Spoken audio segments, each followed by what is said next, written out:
Здравствуйте, в эфире новости в прямом эфире, в студии Влад Давыдов. Смотрите сегодня. Подмога с центра. В Якутию на тушение лесных пожаров прибыли еще 100 сотрудников Федерального резерва. Приемная кампания 2021 ректор СВФУ рассказал о главных изменениях грядущего учебного года. В эссе Холонхо какие особенности будут в сценарии открытия большого праздника? Сюжет из Алекминска. В связи с гибелью 4 человек при пожаре на улице Луговой в Якутске Следственный комитет возбудил уголовное дело по факту оказания услуг, не отвечающих требованиям безопасности. Напомним, после тушения пожара внутри жилого дома были обнаружены тела 2 девушек 17 и 18 лет и 2 19-летних парней. В ходе расследования уголовного дела следствием получены данные о регулярной сдаче дома в посуточную аренду для проведения праздничных и иных мероприятий с массовым пребыванием людей, при этом без должного соблюдения пожарной безопасности. Следствие продолжает работу. В Якутию на тушение лесных пожаров прибыли силы Федерального резерва. Сегодня в Мирный из Тюмени прибыли еще 100 сотрудников Федерального резерва. Это работники Абаканского отделения авиалесоохраны. Из них 50 человек направлены на тушение лесного пожара номер 7 в Сунтарский улус, а остальная половина на тушение лесного пожара в Верхневилюйском районе. В целом на 15 июня на территории лесного фонда республики проводятся работы по тушению 9 лесных пожаров с общей площадью, пройденной огнем, 24 709 гектаров. Об этом сообщили на заседании оперативного штаба республики по охране лесов от пожаров. Масштабная диспансеризация населения начнется в России с 1 июля, сообщил министр здравоохранения Михаил Мурашко. Он также подчеркнул, что сейчас важно нарастить темпы вакцинации. Лето – наиболее благоприятный для этого период. В том числе подготовиться к масштабной диспансеризации населения.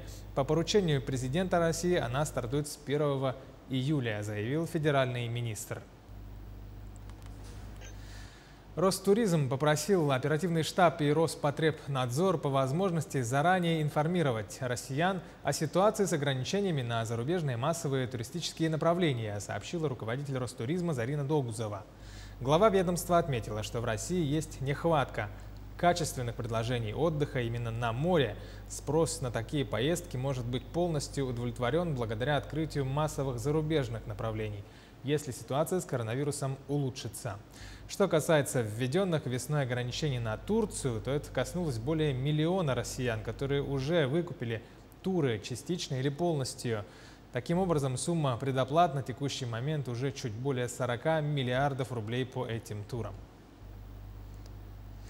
За минувшие сутки в Якутии зарегистрировано 92 новых случая коронавирусной инфекции, в том числе по Якутску 60. Оставшиеся случаи выявлены еще в 10 районах региона.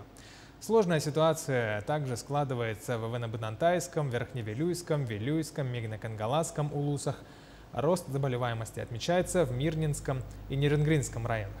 Об этом в ходе очередного заседания оперативного штаба с главами районов и городских округов сообщил глава республики Айсен Николаев. В Якутии также не снижается количество крайне тяжелых случаев и летальных исходов.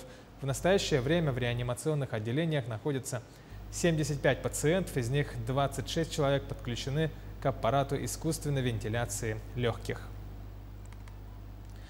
К другим новостям. Прямой беспересадочный поезд до Владивостока запустили сегодня в Нижнем Бестяхе. Поезд позволит жителям республики добираться до моря без пересадок за 2,5 суток.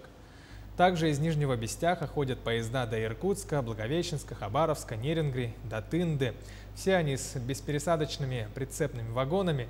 Кроме того, с введением нового расписания существенно сократилось время в пути. До Хабаровска на 9 часов сократилось, до Владивостока на 13 часов, до Благовещенска на 8 часов, до Иркутска на 5 часов. Ориентировочная стоимость билетов в купе до Тынды составит 3000 рублей, до Благовещенска 5200, до Хабаровска 6200, до Владивостока 7800 рублей, ну а до Иркутска 8200 рублей, это в купе. Северо-Восточный федеральный университет уже готовится к приемной кампании 2021. Ректор вуза Анатолий Николаев провел беседу по вопросам приемной комиссии. В этом году в перечень необходимых документов для поступления по программам бакалавриата и специалитета включено страховое свидетельство обязательного пенсионного страхования.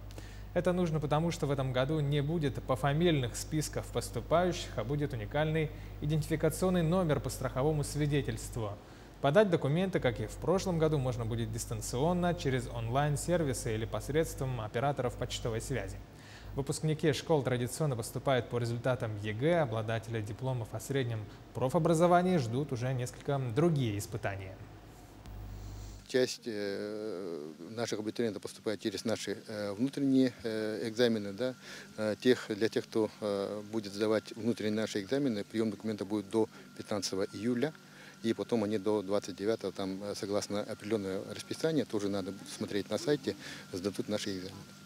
Это вот выпускники СПО, выпускники прошлых лет, иностранные студенты, вот определенные категории есть. В Амгу прибыли более 9 тысяч цветов от фермерского хозяйства Артура М. Фермер третий год тесно сотрудничает с администрацией Наслега и радует жителей Амги красивыми разнообразными цветами. В этом году туда доставили 4 вида цветочных рассад. Это петунии, бархатцы, кохи и гвоздики. Комиссией по благоустройству амгинского Наслега определены зоны озеленения предприятий и общественной организации Наслега. Каждый год ко Дню России занимаются озеленением общественных пространств. В этом году, несмотря на сложную эпидситуацию, традицию озеленения продолжают с соблюдением всех санитарных требований. Цветы посадили на площади Славы, на скверах, в парке культуры и отдыха села. Мы сотрудничаем с крестьянско-фермерским хозяйством М уже который год. В этом году заказали 9780 цветов. Это в основном петунии, но есть еще некоторые разновидности. Это для нас ежегодное долгожданное событие, когда все организации собираемся, дружно садим. Сценарий открытия цеха Аланхо в Алекминске обещает стать одним из самых необычных, и это несмотря на все ограничения, которые там строго соблюдаются. Об особенностях цеха Аланхо этого года в сюжете Елены Фаст. Пока неискушенному глазу сложно разглядеть рисунок сценарного хода цеха Аланхо. На этот день полным ходом идут репетиции. На стадионе весь состав республиканской постановочной группы совместно с алекминчанами. Самое важное – настрой. Раз, два, три, четыре, не спешим. Мы рады, что несмотря на вот эти ограничительные меры, алекминчане таким, можно сказать, с упорством, настроением, все-таки несмотря ни на что, готовы воплотить этот праздник в жизнь. Между тем, планы грандиозные. Сценарий имеет много своих особенностей, которые ранее не были использованы. В начале 20 века здесь очень много аланкосотов со всего Улуса приезжали, чтобы найти свое счастье. Но они нашли не счастье материальное, да, а духовное. Их сейчас до сих пор признают знаменитыми аланкосотами Якутии, как Шараборин Кумара, Бабанча, Бехлейдех Микаэле, Чайби, Боджогос и так далее. Их мы покажем во время театрализации. Поэтому еще раз говорю, что в Алекминске, если все получится, очень хороший язык будет.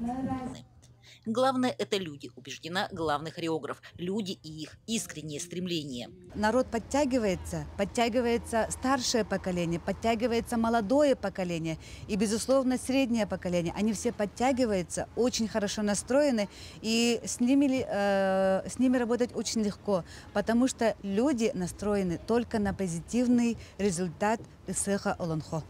Все должно получиться, уверен и режиссер. В ближайшее время приедут дополнительные силы. Все у нас получается, все прекрасно. 15 числа у нас приедут актеры с города Якутска. Это будут актеры театров и театральные коллективы. Придут где-то 250 человек. Они все вакцинированы, все санитарно проводится. Особенность места проведения создала особую атмосферу. Если задуманное воплотится, как задумано, это будет запоминающийся эссэх. Елена Фаст, Максим Копылов, Алекминск. Сегодня в Свердловской области начинается основной раунд командного Кубка России по боксу. На турнире с призовым фондом в 20 миллионов рублей сразятся команды федеральных округов. В составе сборных разных округов в ринг выйдут мастера кожаной перчатки из Якутии. Сборная Центрального федерального округа, в составе которой выступит заслуженный мастер спорта якутянин Василий Егоров, сегодня с 19:00 по местному якутскому времени встретится с командой Сибирского федерального округа. Соперником нашего боксера в весовой категории до 52 килограммов станет молодой боксер из Кемерово Альберт Рудень. В районах по утрам прибавилось число регулярно занимающихся спортом. Например, стадион поселка Уснера – довольно оживленное место. Утром до начала рабочего дня активно бегает и тренируется местное население. Рассказывает Светлана Поцелуева. Стадион поселка Уснера – довольно оживленное место. Утром до начала рабочего дня и ближе к вечеру здесь ходят, бегают, тренируются футболисты и волейболисты. А днем весь коллектив спорткомплекса, вооружившись красками, кистями, молотками и метлами, приводит в порядок территорию. Мы хотим сделать уютным наш спорткомплекс, спортзал, чтобы люди посещали, чтобы дети играли, чтобы больше было посетителей с детьми, спортом занимались.